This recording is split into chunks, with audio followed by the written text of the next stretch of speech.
우리가 이제 지난 동안 보았던 것들을 우리가 크게 요약을 해 보면 잘 안 보이시죠? 네.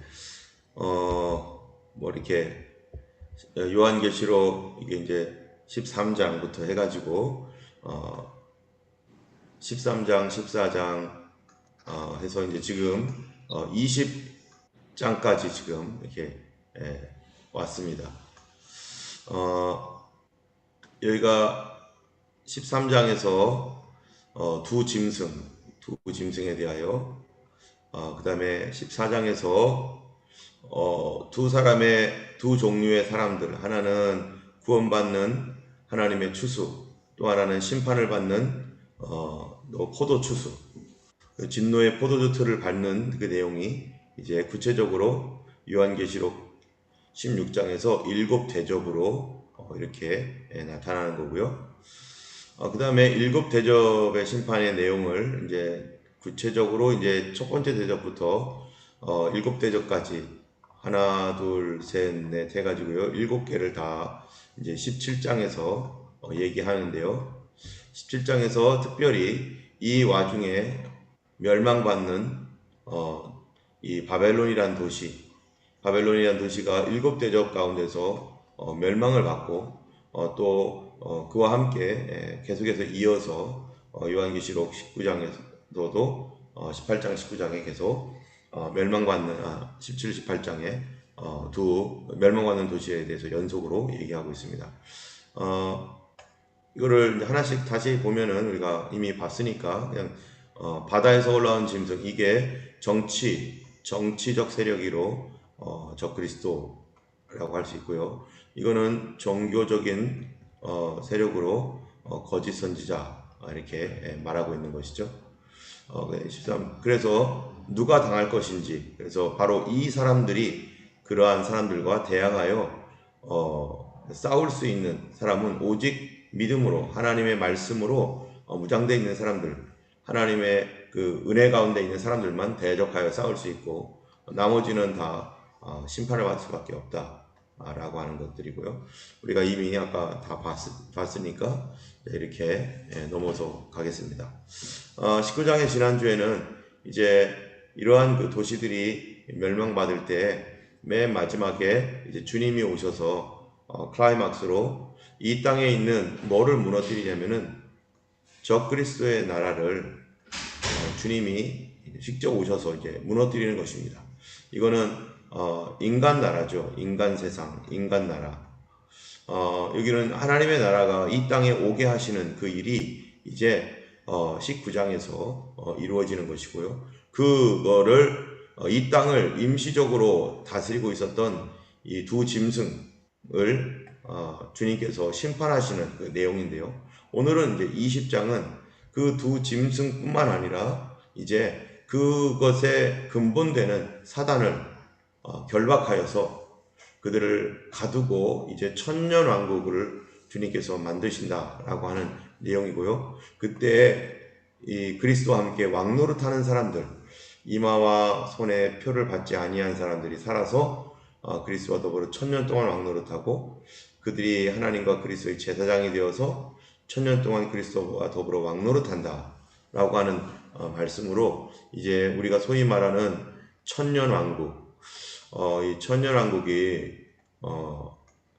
이게 이제 이 요한계시록의 굉장히 중요한 부분인데 조금 이따가 천년 왕국론에 대해서 우리가 같이 나누려고 합니다. 먼저 20장을 보면은요, 20장에 이제 1절에 보면은 내가 보매라고 이렇게 써 있어요. 이 내가 보매라고 하는 말은 우리가 그냥 단순하게 뭘 봤다 이런 의미가 아니라 지금 인간의 눈으로 보는 게 아니라 이게 환상이 보이는 거죠. 하나님께서 주시는 비전, 환상으로서 보이는데 이거는 시간 순서가 아니라는 걸 우리가 늘 기억해야 돼요. 근데 이 시간 순서가 아니라 주님께서 어떤 일들을 이게 진행되어 가는 가운데 이 사도 요한이 보여주는 것을 볼 뿐이지 자기가 원한다고 보는 게 아니죠. 그래서 내가 봄에라고 이렇게 나오면은 또 다른 환상이 시작되었구나. 주님께서 또 다른 환상을 보여주셨구나. 그래서 어떤 환상은 미래에 있을 것을 미리 땡겨서 하는 환상도 있고, 이미 지나간 것을 다시 보여주는 환상도 있고, 뭐 이런 것이죠. 그러니까 어쨌든, 이 요한계시록 20장에서는 또 다른 환상이 보이는데, 그게 뭐냐면 용을 잡는 환상입니다. 주님께서. 이 천사가 무적행으로부터 열쇠와 큰 채사를 갖고 와서 하늘로부터 내려와서 용을 잡은데, 용의 이름이 뭐예요? 옛뱀, 곧 마귀요 사탄이라 1000년 동안 결박한다. 자, 여기서 1000년 동안 결박한다라는 이 말 때문에 도대체 천이 뭐냐 이런 많은 궁금증이 있어요. 그래서 어떤 사람들은 문자적으로 이 천은 실제로 천이다. 또 어떤 사람들은 상징적인 천이다. 이렇게 얘기를 하죠. 그래서 이 두 가지를 우리가 굳이 다, 어느 거는 맞고 어느 거는 틀리고 이렇게 배척할 필요가 없이 이거를 둘 다를 우리가 일단은 수용하는 쪽으로, 실제적인 천일 수도 있고요. 상징적인 천이라는 것은 뭐냐면은 이 12천은, 12 세제곱인가요? 10 곱하기 10 곱하기 10. 10의 3승이죠. 그러면은 이게 10이라고 하는 숫자는 가득 찬, 충만하다 할 때 충만의 숫자예요. 예. 가득 찼다. 근데 이게 셋이다라고 하는 것은 완전하다. 성부, 성자, 성령, 하나님의 존재하시는 방식이 성부, 성자, 성령 하나님으로 존재하시는 것처럼, 그래서 10 곱하기 10 곱하기 10, 10이 3번. 그래서 완전한 것이 3번이다. 그래서 1000년이라고 하는 의미는 아주 긴 기간이다. 오랜 기간이다. 이렇게 얘기할 수도 있고요. 또 하나는 실제적으로 성경에서 말하고 있는 그 천이다. 그래서 하나님께서 베드로후서에서 보는 하루가 1000년 같고 1000년이 하루 같다. 이런 말씀이 있는 것처럼, 그래서 어쨌든 이 두 가지를 우리가 직접 그 시대로 가보지 않는 한 이것이 무엇이다 라고도 확정적으로 얘기하기는 좀 곤란할 것 같습니다. 어쨌든 용을 말하는 건데, 용은 뭡니까? 이게 마귀 사탄이죠. 마귀 사탄이 잡혀서 1000년 동안 결박되어서 주님께서 무적행에다가 집어넣어서 만국을 다시는 미혹하지 못하게 하는, 그래서 어떤 때가 되면 사단의 역사가 완전히 제로, 사단이 유혹하지 못하는 그런 정말 이 천년왕국이라고 하는 그 기간은 이 마귀가 활동하지 않는, 이 죄와 유혹이 없는 그러한 시간이라고도 말할 수 있는 거죠. 그런데 그 후에 잠깐 반드시 노일이라 이렇게 말합니다.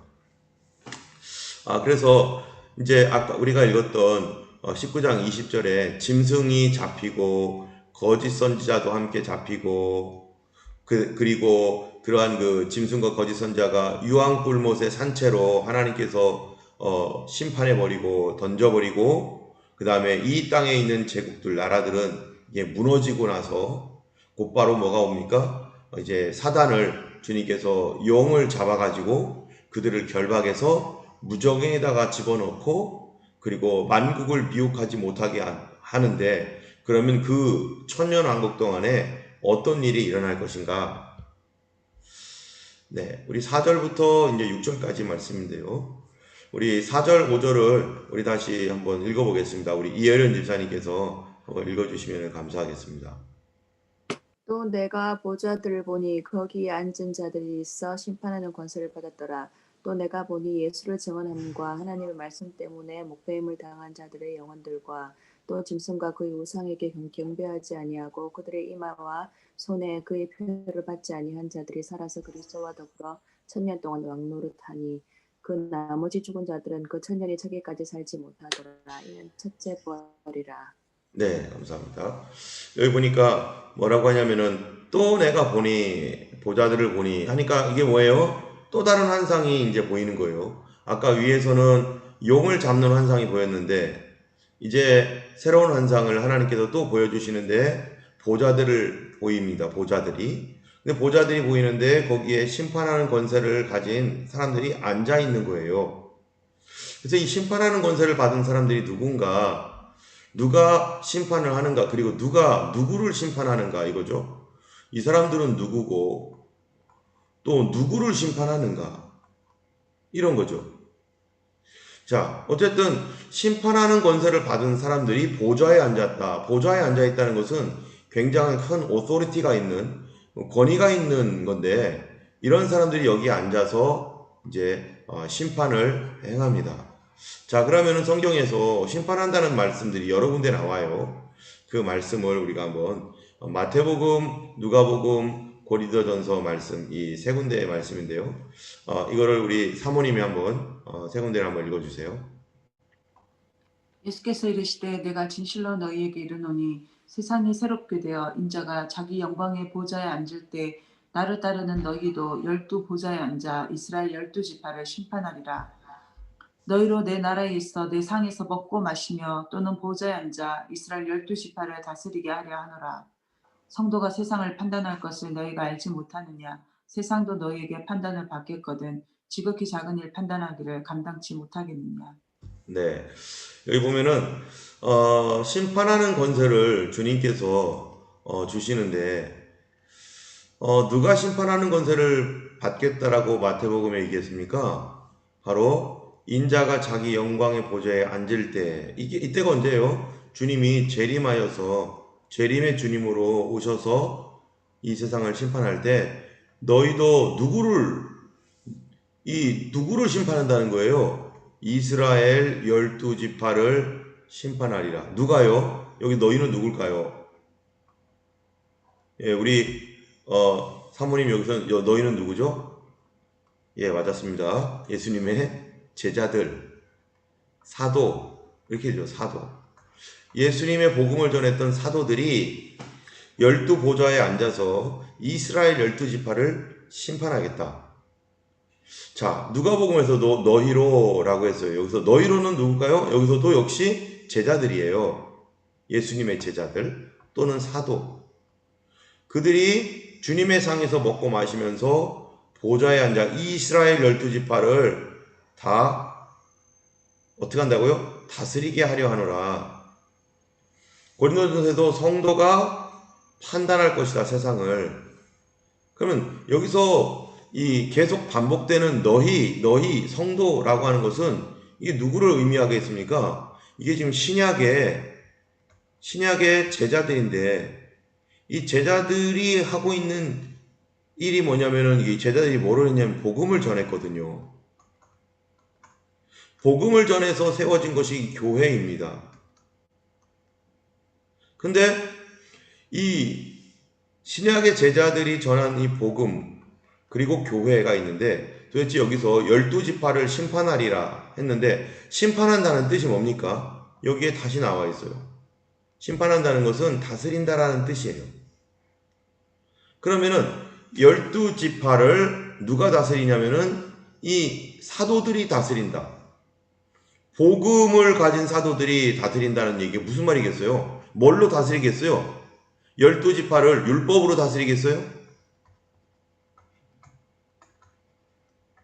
뭘로 다스리겠습니까?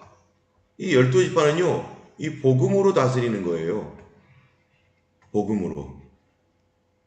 하나님의 말씀으로 복음으로 다스린다. 그래서 12 지파, 구약의 12 지파를, 이스라엘의 12 지파를 하나님의 말씀, 예수님의 말씀인 복음의 말씀으로 그들을 판단하고 다스리는 그 일들을 누가 하느냐? 이 바로 이 너희가 누구예요? 결국에는 이 교회가 되는 교회.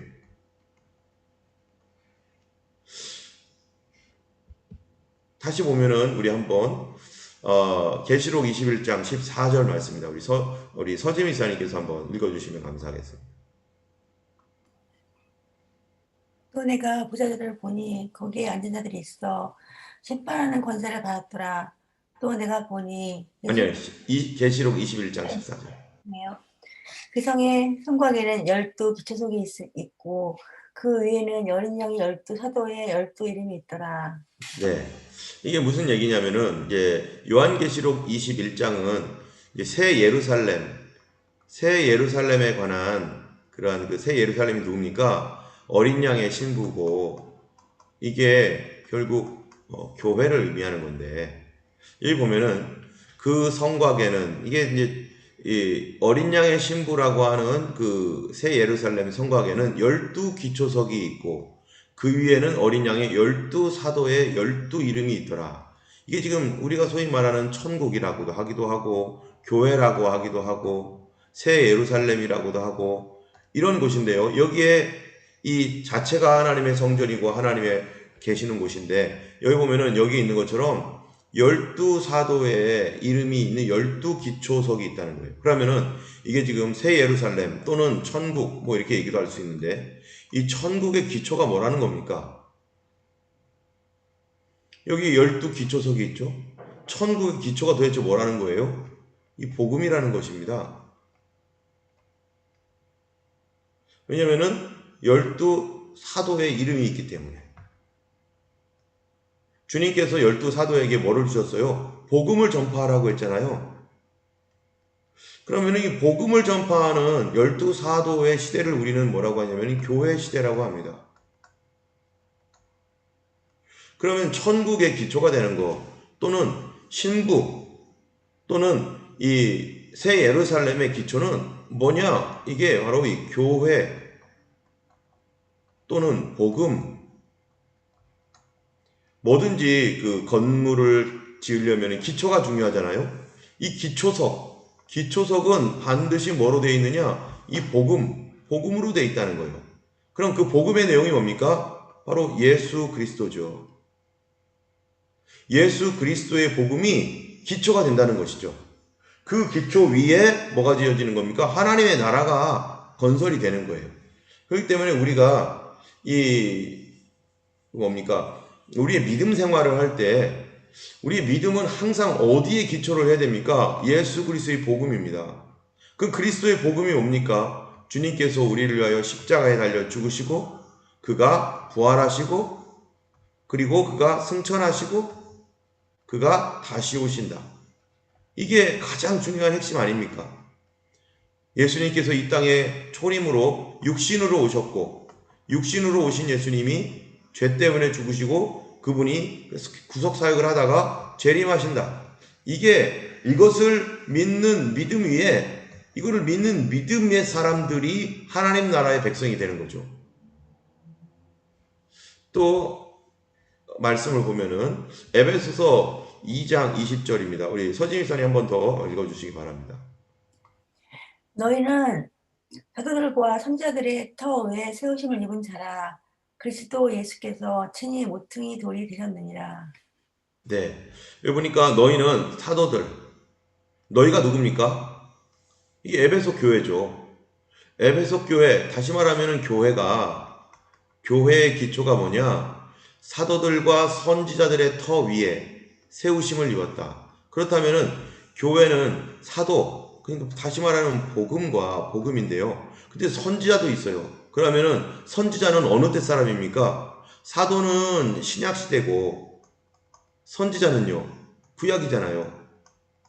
그럼 우리의 이 교회라고 하는 이 교회 공동체, 교회라는 것은 신약과 구약을 다 포함하고 있는 것이죠. 초대교회 당시에 고민이 하나가 있었어요. 그 고민이 하나가 뭐냐면은 여기가 구약입니다. 그래서 이스라엘 공동체로 구약이 쭉 왔고 여기 갑자기 예수님이 계셨어요. 그리고 이제 신약으로 이제 갑니다. 그런데 이 신약에 있는 성도들이 이 히브리서에 보면은 이게 헷갈리는 거죠. 그러면 예수님이 우리의 구주이시라면 그럼 구약은 뭐지? 예수님만 믿으면 되는 거 아닌가? 신약만 있으면 되는 거 아닌가? 왜 구약을 믿지? 특별히 이방인들 있잖아요. 로마 또 그 로마 제국 그 이상의 그런 모든 세계 다른 민족들이 예수만 믿으면 되잖아요. 예수만 믿으면. 근데 왜 구약도 유대인의 절기, 유대인의 제사가 나오는 이 유대인의 종교인 구약을 왜 믿죠? 이것과 구약과 신약이 연관성이 있나?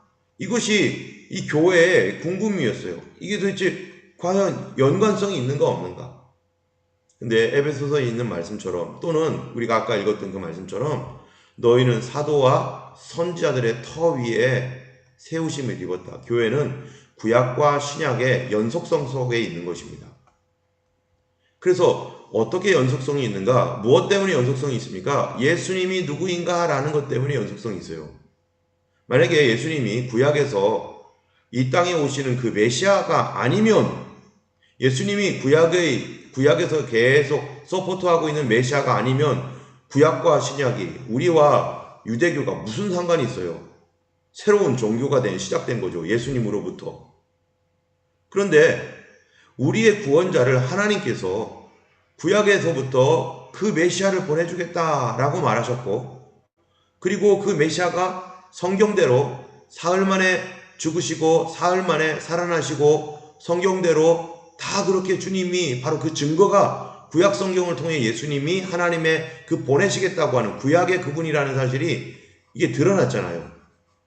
그렇다면은 오늘날 신약을 믿는 우리들, 신약 성경 안에 있는 이 새로운 우리 예수 그리스도로 말미암아 구원받은 우리 백성들은 뭐가 되는 겁니까? 우리가 바로 그 예수님을 믿는단 말이죠. 그렇다면 그 예수님은 구약의 메시아이고, 그 예수님은 바로 이 우리가 믿는 예수님이기 때문에, 그래서 구약과 신약은 뗄래야 뗄 수가 없고, 여기에 있는 말씀처럼 사도와 선지자들의 터 위에 세우심을 입은 것이고, 그래서 우리는 구약의 말씀도 예수님의 말씀, 하나님의 말씀, 신약의 말씀도 하나님의 말씀, 예수님의 말씀으로 우리가 다 영접하게 되는 거죠. 그래서 구약과 신약은 이렇게 예수 그리스도 안에서 하나로 연결이 되어 있는 것이죠. 그래서 우리의 그 신앙생활은 반드시 신약만을 갖고 있어도 안 되고 구약과 신약이 동시에 함께 있어야 되는 것입니다. 그래서 우리가 구약도 성경 공부를 해야 되고 신약도 성경을 가지고 공부를 해야 되는 것이죠. 그리고 천국에는 누가 있겠어요? 천국에는 사도들만 가는 게 아니라 선지자들도 있겠죠. 선지자들도 교회의 기초니까. 그렇다면은 천국에 가면은 누구를 만나겠어요? 아브라함, 이삭, 야곱 뿐만 아니라 피터, 베드로 하면서 베드로 사도, 교회의 성도들을 만날 것이고, 선지자들의 였던 누굽니까? 최초의 선지자가 아브라함이잖아요. 그는 선지자라 하나님께서 아브라함을 그렇게 아예 말해줬잖아요. 아브라함 이후에 모든 구약의 성도들을 우리가 함께 그리스도 안에서 만나게 될 것입니다. 자, 그 다음 말씀도 한번 보겠습니다. 자, 이제 여기에 있는 이 새 예루살렘을 이게 누군가가 보고 이렇게 이제 그린 것 같아요. 이거를 새 예루살렘이라고 해서 이제 성경에 있는 것을 기초로 해서 그린 것 같은데요. 이 새 예루살렘에 대해서 이게 그러면은 교회라고도 말할 수 있잖아요. 그죠? 예. 신구약의 교회죠. 신구약의 교회. 신구약의 구원받은 성도. 신구약의 예수 그리스도의 신부. 다 똑같은 말이 되죠. 신구약이 함께 있는 이 교회에 대한 모습을 성경에서 얘기해 주고 있어요. 자, 어린 양의 아내라고 하는 거 있는데요. 요한계시록 21장 9절에서 14절까지를 우리 이경민 집사님께서 한번 읽어주시면 감사하겠습니다. 7 대접을 가지고 마지막 7 재앙을 담은 7 천사 중 하나가 나와서 내게 말하여 이르되 이리 오라, 내가 신부 곧 어린 양의 아내를 내게 보이리라 하고 성령으로 나를 데리고 크고 높은 산으로 올라가 하나님께로부터 하늘에서 내려오는 거룩한 성 예루살렘을 보이니 하나님의 영광이 있어 그 성의 빛이 지극히 귀한 보석 같고 벽옥과 수정같이 맑더라. 크고 높은 성곽이 있고 12문이 있는데 문에 12 천사가 있고 그 문들 위에 이름을 썼으니 이스라엘 자손 12지파의 이름들이라. 동쪽의 세 문, 북쪽의 세 문, 남쪽의 세 문, 서쪽의 세 문이니 그 성의 성곽에는 12 기초석이 있고 그 위에는 어린 양의 12 사도의 12 이름이 있더라. 네, 감사합니다. 자, 여기에 보면은 어린 양의 아내, 이게 누구를 말하는 겁니까? 이게 보면 어린 양의 아내가 신부, 여기 신부라고 돼 있죠. 신부 곧 어린 양의 아내, 예수 그리스도의 신부예요. 예수 그리스도의 신부가 누굽니까? 이게 교회죠. 이게 새 예루살렘이에요. 여기가 또한 천국이겠죠. 이 교회가 천국인 거죠. 이 어린 양의 아내인 이 교회. 교회는요, 무엇의 모형이 됩니까? 천국의 모형입니다. 그래서 교회가 타락하면은 여기가 뭐가요? 지옥이 되겠죠. 그래서 교회는 천국의 모형이에요. 그래서 우리가 천국에서 사는 것처럼 교회 생활을 해야 되는 거죠. 서로 이해하고 용서하고 그리스도 안에서 사랑하고 예수님을 왕으로 모시며 살아가는 거. 예수님을 신랑으로 모시며 살아가는 게 바로 교회입니다. 그런데 이 어린 양의 아내를 내가 보여주겠다라고 하면서 이제 성령께서 높은 산으로 데려가는데 거룩한 성세 예루살렘이 나옵니다. 자, 이거를 보면은 정말 천국이 이게 여기 이제 나중에 보면은 뭐라고 되어 있냐면은 이 천국에 길이와 넓이가 있어요. 보이는. 자, 15절부터 21장 여기는 제가 안 해놨는데 21장 15절부터 17절까지를 우리 이준환 집사님께서 한번 읽어주시면 감사하겠습니다. 내게 말하는 자가 그 성과 그 문들과 성곽을 측량하려고 금 갈대자를 가졌더라. 그 성은 네모가 반듯하여 길이와 너비가 같은지라. 그 갈대자로 그 성을 측량하니 12,000 스타디온이요 길이와 너비와 높이가 같더라. 그 성곽을 측량함에 144 규빗이니 사람의 측량 곧 천사의 측량이라. 네. 여기 보니까 12,000 스타디온, 144 규빗, 뭐 이런 이제 얘기들이 나와요. 그리고 이것이 정육면체와 같다. 이렇게 보입니다. 이렇게 얘기를 해요. 이게 뭐라고요? 이게 천국의 어린 양의 모습이에요. 그러면 우리가 이거를 보면은 어린 양의 아내가 무슨 이 퍼즐 뭐죠? 옛날에 우리 이렇게 맞추는 거 있잖아요. 그 뭐라고 해요? 그 정육면체잖아요. 그걸 뭐라고 하죠? 이게 색깔 파란색, 노란색, 빨간색 해가지고 면 맞추는 것처럼. 큐브. 예, 큐브. 예, 큐브처럼 이 어린 양의 아내 신부가 정말 이게 큐브처럼 생겼습니까? 그것이 아니라 이거는 하나의 어떠한 상징적인 어떠한 그 모습을 가지고 있는 거예요. 상징적인 모습을. 하나님의 교회가 이와 같다. 교회는 이런 것과 같다. 구원받은 성도는 이와 같다. 근데 이게 정사각형이란 말이죠. 우리가 아까 봤던 것처럼 어떻게 보여요? 이 정사각형. 아주 정육면체죠. 정육면체. 정육면체인데 이게 뭐냐면은 이게 스타디온이라고 해가지고 따져보면은 위아래가 다 550kg예요. 550kg. 여기도 550kg.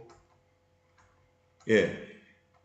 천국이 또는 우리가 무슨 550kg 여기에 어떠한 해석도 있죠. 12,000 스타디온 여기도 12가 들어가잖아요. 그런 그걸로 굳이 따져서 이렇게 할 필요는 없을 것 같고요.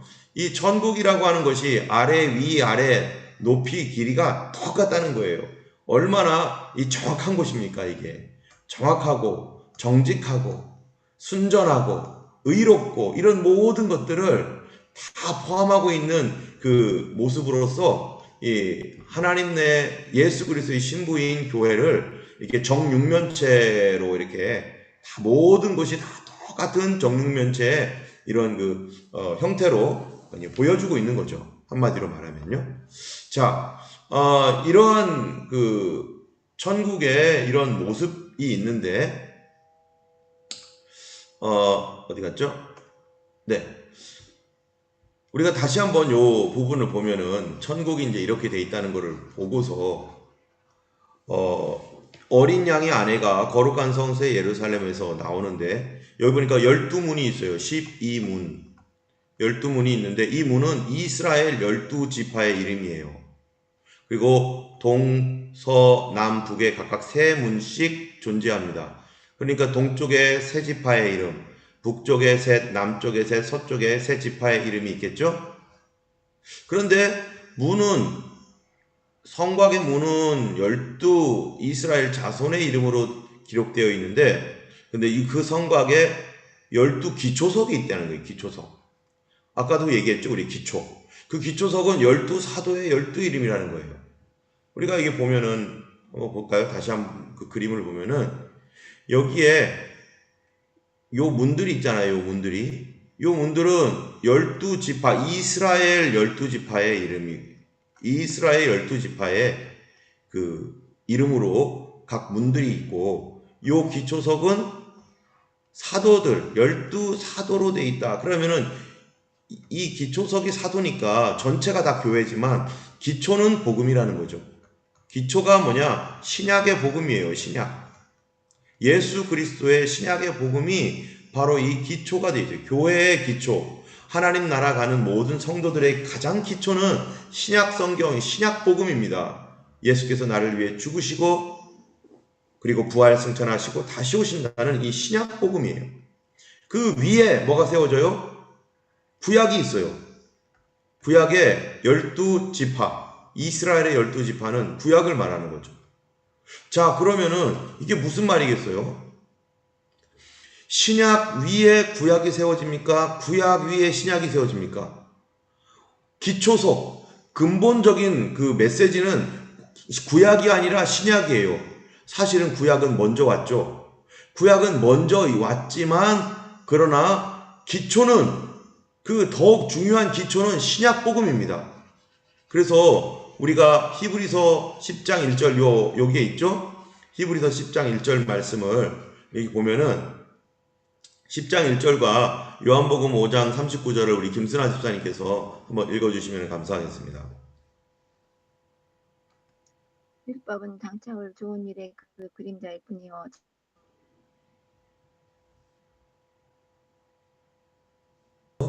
다는 못 들었는데요. 성경 연가거니와 이 성경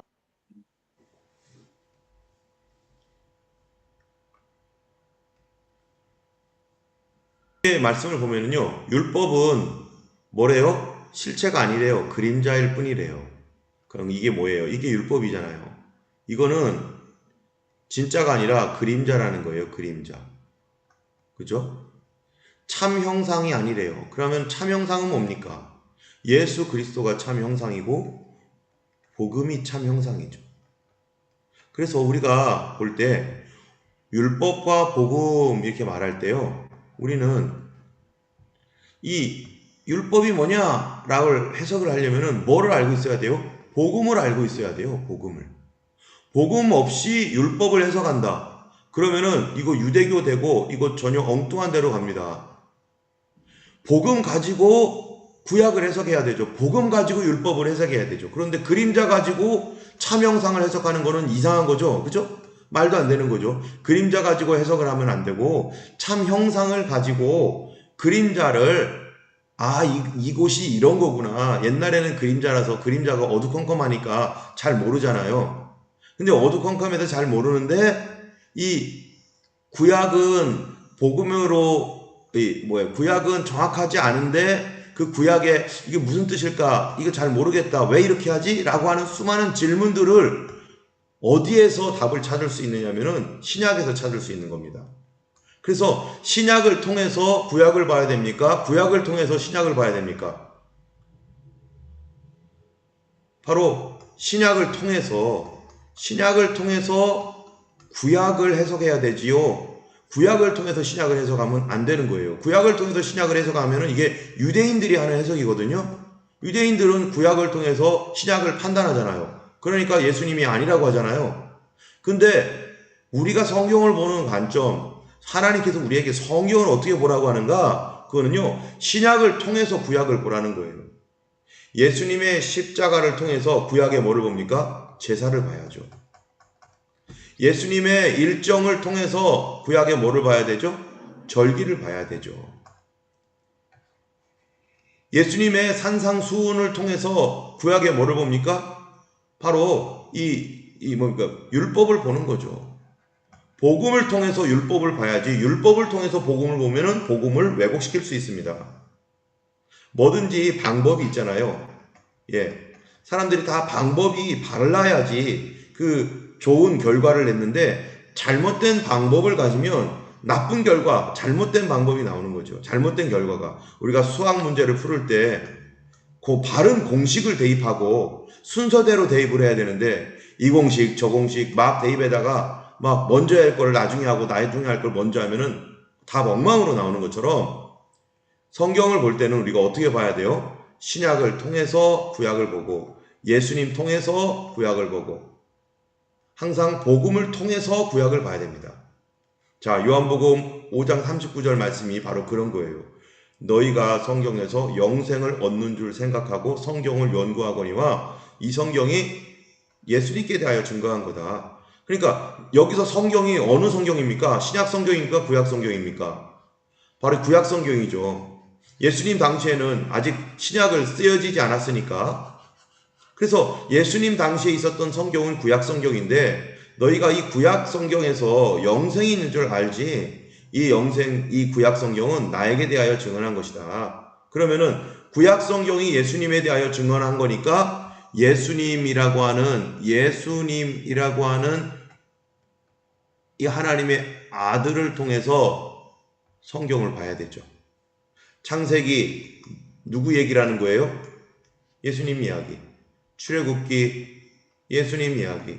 민수기, 신명기, 여호수아, 사사기, 룻기, 사무엘상하, 열왕기상하, 역대상하, 시편, 잠언, 전도서, 에스더, 느헤미야 이런 모든 성경이 결국 누구를 얘기해주고 있느냐? 바로 예수님 중심으로 가는 것이고 예수님을 통해서 이것이 해결이 되는 것입니다.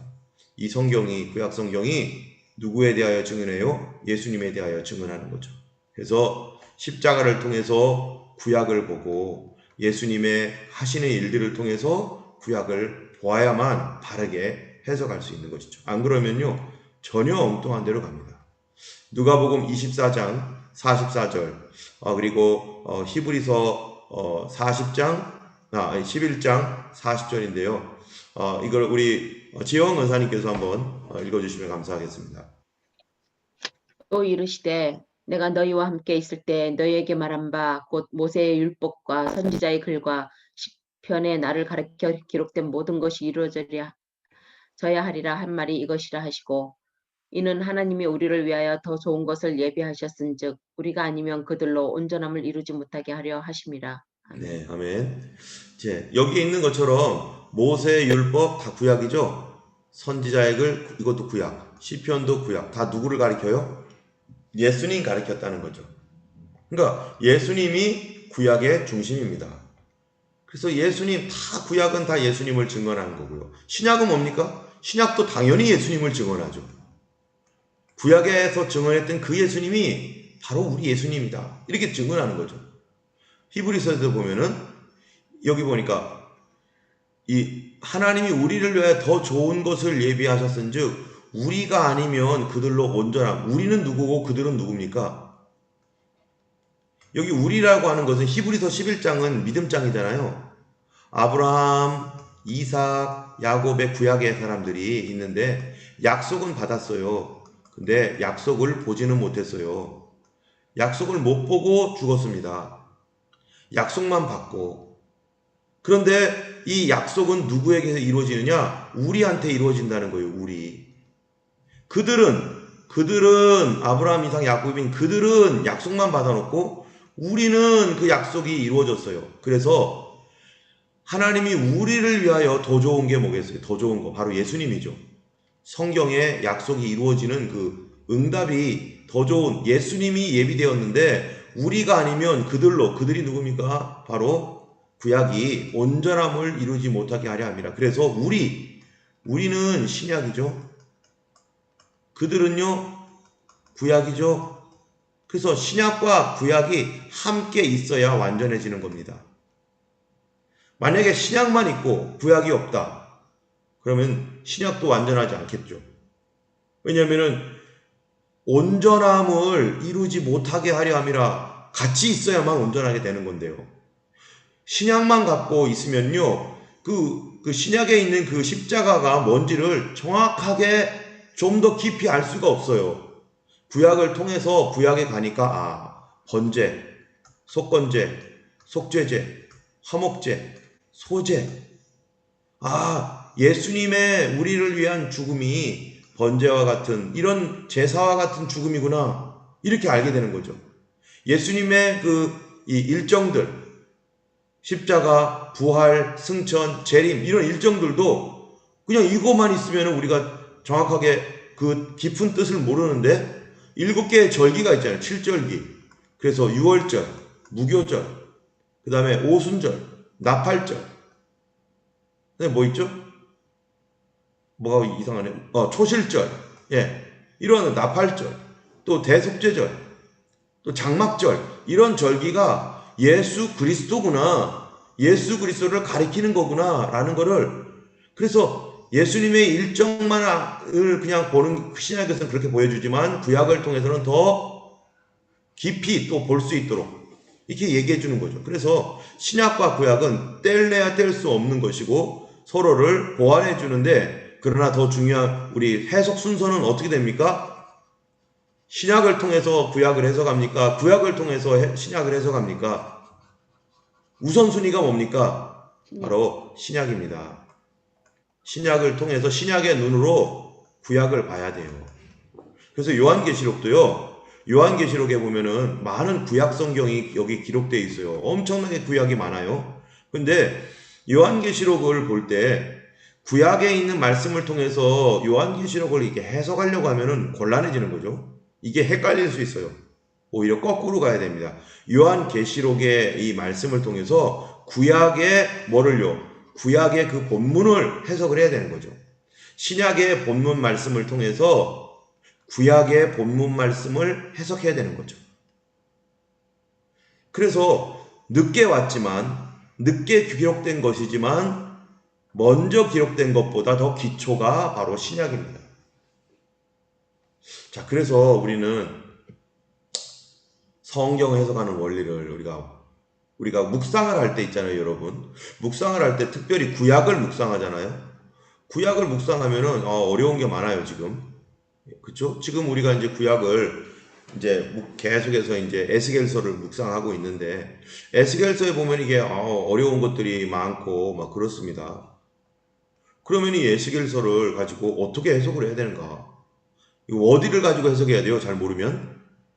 신약 성경에 에스겔 이 본문에 관련된 말씀이 혹시 있을까? 신약 성경에서 이 에스겔 본문과 관련된 말씀이 어디인가? 이사야가 있어요. 신약 성경에 이사야에 관련된 말씀이 어딘가? 이렇게 해석해서 이사야의 이 말은 이런 거구나. 이사야 53장 같은 경우는 고난받는 메시아잖아요. 그 얘기는 신약이 아니면은 해결이 안 돼요. 지금도 그 사람들 못 풀고 있잖아요. 그래서 성경 해석 원리 첫 번째는 뭡니까? 같이 한번 읽어보겠습니다. 시작. 신약을 통해 구약을 본다. 두 번째는요, 예수 그리스도 중심적 해석이다. 이걸 우리가 크리스토올로지, 기독론이라고 하는데요. 여러분 이제 성경을 보면은 성경을 잘 정리해 놓은 거를 우리가 조직 신학이라고 합니다. Systematic Theology, 조직 신학이라고 하거든요. 조직 신학에는 여러 가지가 많아요. 그래서 조직 신학에는 Theology, 이 신론, 하나님에 대하여 하나님은 누군가, 기독론, 예수님은 누군가, 성령론, 성령님은 누군가, 구원론, 구원은 어떻게 받는가, 교회론, 교회가 뭔가, 또 종말론, 뭐 여러 가지 이런 것들이 있잖아요. 자, 이런 것들 중에 제일 중요한 신학은 어느 걸까요? 종말론일까요? 교회론일까요? 구원론일까요? 다 아닙니다. 제일 중요한 한 가운데에 있는 게 바로 기독론입니다. 기독론이 잘못되면 다 잘못돼요.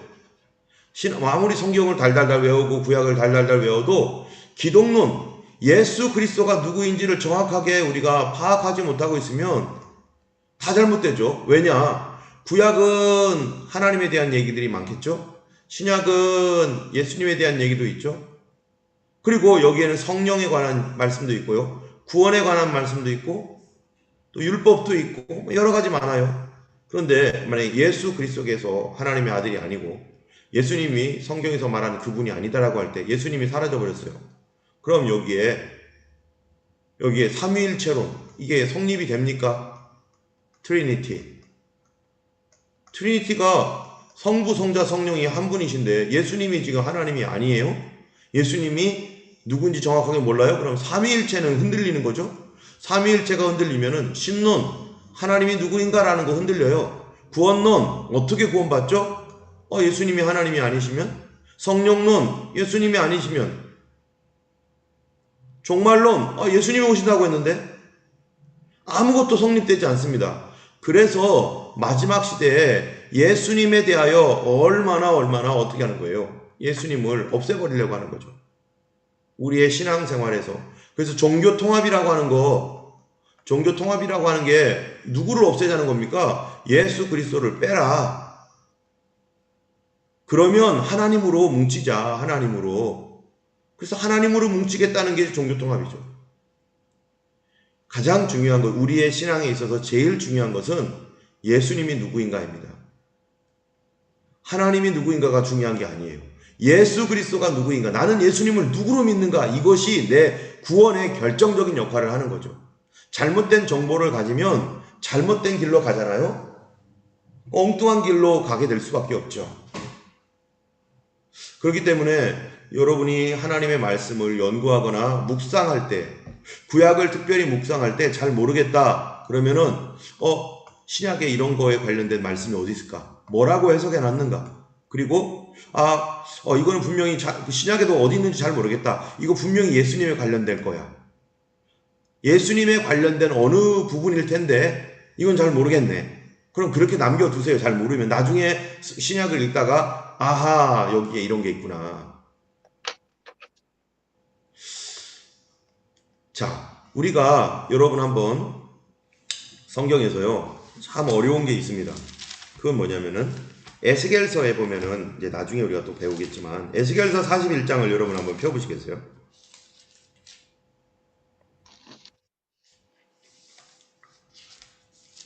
에스겔서 41장.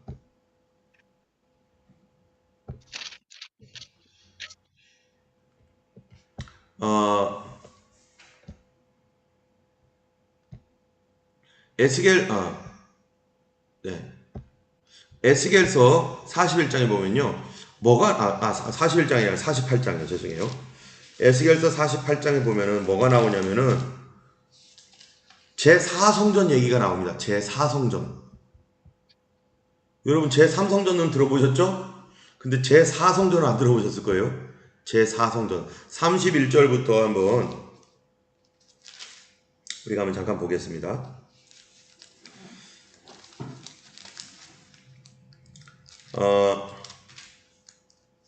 30절부터 한번 읽어볼게요. 30절부터 35절까지를 우리 마성원 집사님께서 한번 읽어주시겠어요?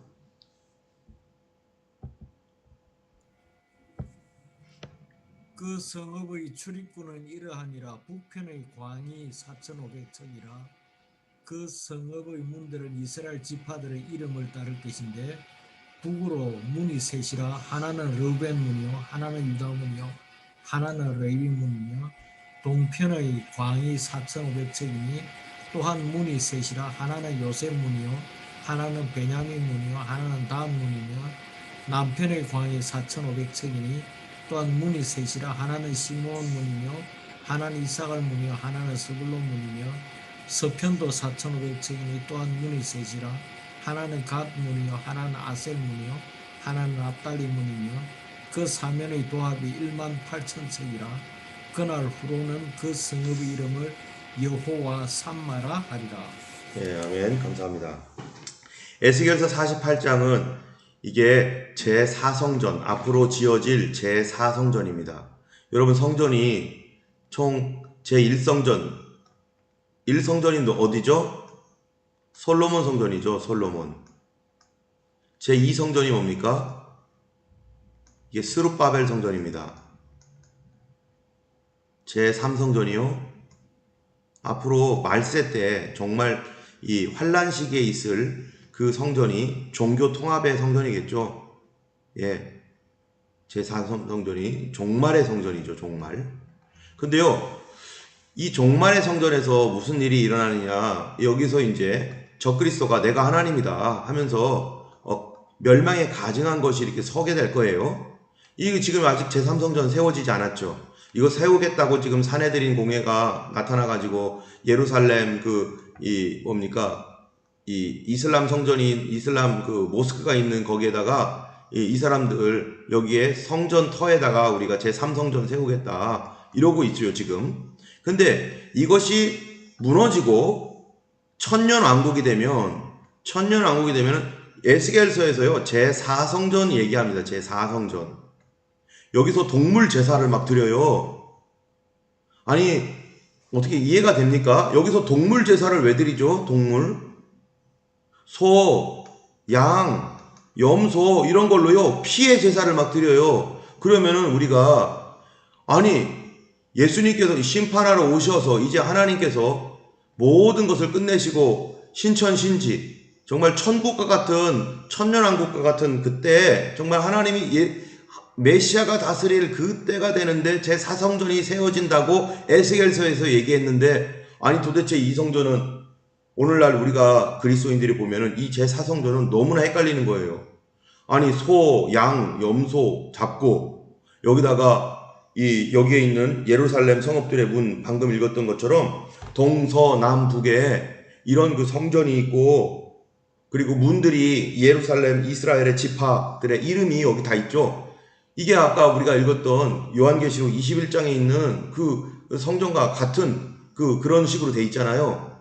근데 신약 성경이 아니라 구약 성경만 보면은 이게 뭐로 보이냐면은 와 앞으로 제4성전이 세워지는데 이거 완전히 유대인들의 성전이 세워지겠네. 아니 근데 예수님의 십자가가 모든 걸 끝냈는데 어찌하여 또 소, 양으로 제사를 드리지? 이게 헷갈릴 수밖에 없죠. 이게 어떻게 된 거지? 구약으로 신약을 보면 어떻게 됩니까? 이 말도 안 되는 해석을 하는 겁니다. 이제 앞으로 예수님이 오셔서 다스리면 제4성전이 세워지는데 그때는 소와 양과 염소로 제사를 드린다. 사람들이 물어보죠. 왜 제사를 드리는데? 그랬더니 어떤 사람이 뭐라고 하는 줄 아세요? 상징적으로 제사를 드리는 거야. 진짜 제사가 아니라 상징적으로 드리는 거야. 이렇게 얘기를 해요. 상징적으로 아니 예수님이 다스리는데 성전을 지어놓고 무슨 상징으로 그렇게 합니까? 그러니까 신약을 통해서 구약을 바라보지 않으면 이런 엉뚱한 해석을 하고 잘못된 해석을 하게 되어 있어요. 반드시 신약을 통해서 구약을 봐야 됩니다. 그래서 에스겔서 이 제4성전 그 다음에 여기에서 일어나는 안식일 초하루도 뭐 어떻게 한다 뭐 매일 제사를 드린다 이런 내용이 뭐에 대한 내용입니까? 신약을 통해서 구약을 봐야 되는 거예요. 이게 바로 하나님 나라에서 마치 우리가 성전에서 살아가는 것처럼 하나님 나라에서 거룩한 삶과 하나님과 함께하는 그런 그 삶을 표현하고 있는 그런 내용인 거죠. 때문에 우리가 여러분들이 묵상을 하거나 뭐를 하든지 요한계시록을 보건 뭐 어디를 보건 모든 것에서 여러분이 항상 뭐를 중심으로 봐야 되냐면은 신약 성경을 중심으로 구약을 해석해 나가는 거죠. 그래서 요한복음 8장 56절에 뭐라고 되어 있습니까? 제가 한번 읽어볼게요. 너희 조상 아브라함은 나의 때에 볼 것을 즐거워하다가 보고 기뻐하였느니라. 이게 무슨 말입니까? 아브라함은 예수님이 오실 것을 보고 기뻐했다. 그런데 예수님이 아브라함보다 먼저 있었던 분이에요? 나중에 있었던 분이에요? 예수님이 아브라함보다 먼저 있었던 분이라는 거예요. 예수님은 아브라함의 후손인데 그런데 아브라함의 조상도 되는 거예요. 그렇기 때문에 조상인 예수님, 먼저 있었던 예수님을 통해서 아브라함을 해석을 해야죠. 근데 예수님은 뒤에 왔단 말이죠. 뒤에 왔지만 앞에 계신 분이라는 거예요. 자, 우리 마태복음 22장 45절 말씀 우리 사모님이 한번 읽어주시기 바랍니다. 다윗이 그리스도를 주라 칭하였은즉 어찌 그의 자손이 되겠느냐 하시니. 예, 그쵸? 다윗이 예수님을 가리켜서 시편에 주라고 했단 말이에요. 근데 어떻게 다윗의 자손입니까, 예수님이? 다윗이 여기 있잖아요. 다윗이 여기 있는데 예수님은 한참 뒤입니다. 여기가 예수님입니다. 그런데 이 다윗이 예수님을 주님이라고 했다는 거예요. 예수님은 누굽니까? 그 전에서도 아브라함 이전에서도 예수님이 있었는데 다윗보다 훨씬 전. 예수님이 뿌리예요. 예수님이 근본이에요. 그래서 성경에 뭐라고 하는가? 한번 계시록 22장 16절입니다. 우리 이해는 집사님께서 한번 읽어주세요. 나는 다윗의 뿌리요 자손이니 곧 광명한 새벽별이라 하시더라. 네, 예수님이 누구시라고요? 뿌리라는 거예요. 동시에 자손입니다. 그래서 우리가 항상 예수님의 이름이 뭡니까? 하나님의 뭐죠? 말씀이라 하더라. 하나님 말씀이신 예수님. 하나님 말씀을 볼 때는 예수 그리스도를 통해서 구약을 보고 신약을 통해서 구약을 늘 바라봐야 됩니다. 자, 그래서 여러분 여기에 그림에 보이는 것처럼요. 어떻게 되어 있습니까? 예수 그리스도는 성경의 초점입니다. 십자가가 구약의 모든 제사의 초점이 예수 그리스도. 구약은 다 예수님, 신약도 예수님, 그 기초가 다 예수님, 계속 확장되는 것, 계속 선택되는 이 모든 것들이 다 예수 그리스도 중심입니다.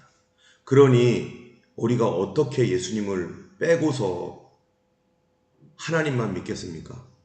예수님 없애버리고 종교 통합하자는 그런 이러한 사람들, WCC라든지 또는 세계 종교 UR이라든지 이런 것들이 다 지금 다 하고 있는 게 뭐냐? 예수님을 빼버리자는 거 아니겠어요? 예수님을 흐릿하게 합니다.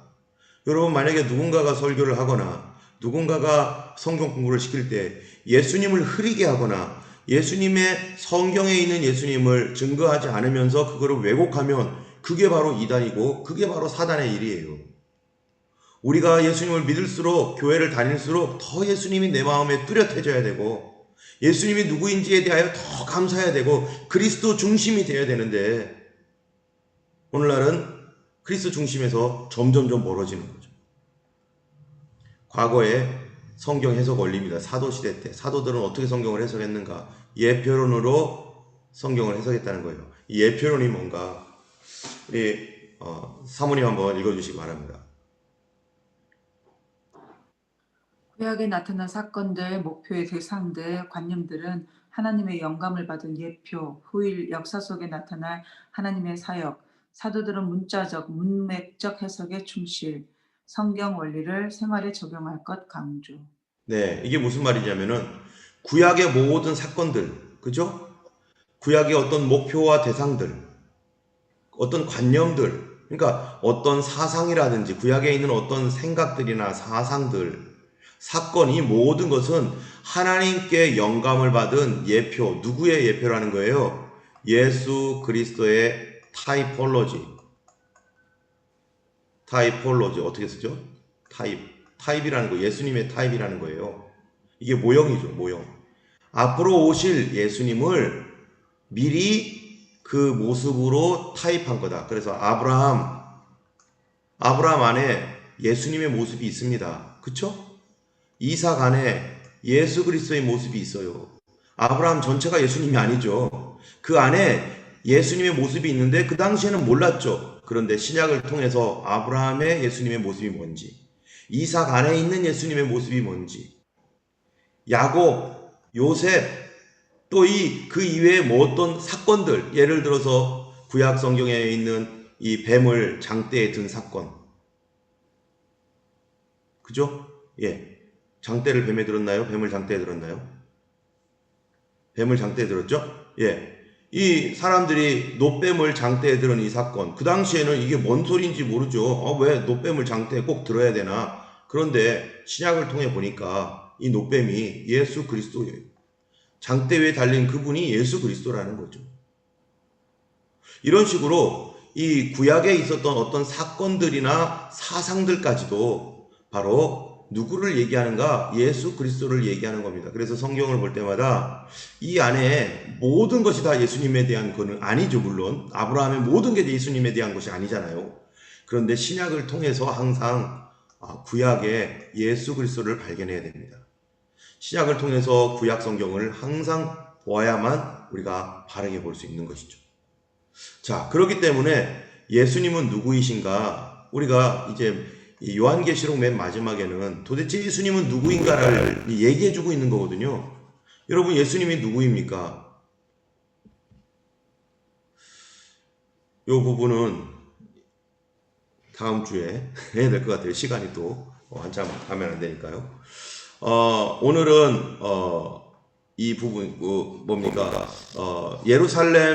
새 예루살렘의 성의 모습을 통해서 우리가 보아야 할 성경을 보는 관점과 이런 부분들을 같이 나눴습니다. 이 시간에 우리가 혹시 또 잘못 또 해석을 할 수도 있는 어떠한 그 부분이 있는지 우리가 점검을 해야 되니까 여러분들께서 이 시간에 제가 잠깐만요.